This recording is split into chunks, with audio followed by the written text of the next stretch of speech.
occasion to visit Leroy, but only in the last almost 4 years, and those weren't the best years of his life. Although he was still in pretty good health and pretty active, and every time I saw him, he said, "Pastor, I'm just glad I can be here in my home." And he had a lot of folks, a lot of good friends and neighbors who looked in on him and took care of things for him. But he always wanted to do for others.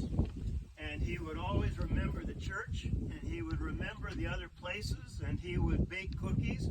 Any of you all know him for his cookies? Oh, yeah. And whenever Trinity would have a potluck or some other thing, we'd always bring over a plate, and he'd say, "Oh, yes, bring me a plate, and 2 desserts, please." But he would also say, "Pastor, I just don't know what I'm living for. I just feel so old and useless. I'm just no good to anybody. Maybe the Lord has forgotten about me." And I would listen, and I understood the pain of that loneliness, how much he loved Sue, and how much a part of his life and her life they were to each other. And I would reassure him that he was not forgotten. And all of you, his good friends, his family, would also assure him that he was not forgotten, because you remembered him with thoughts and kind words and your sharing and gifts and things that you did for him.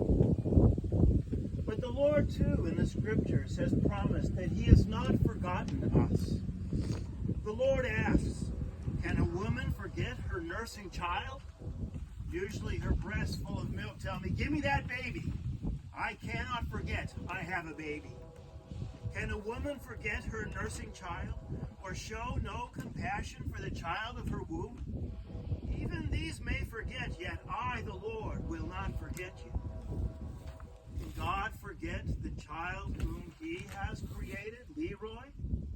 Can God forget his servant whom God sent his only begotten Son to redeem from sin, death, and all that this world can dish out?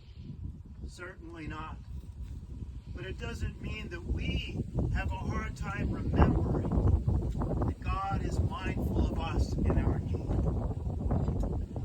When we are young, we feel useful. We feel like we're contributing something and that we are valuable.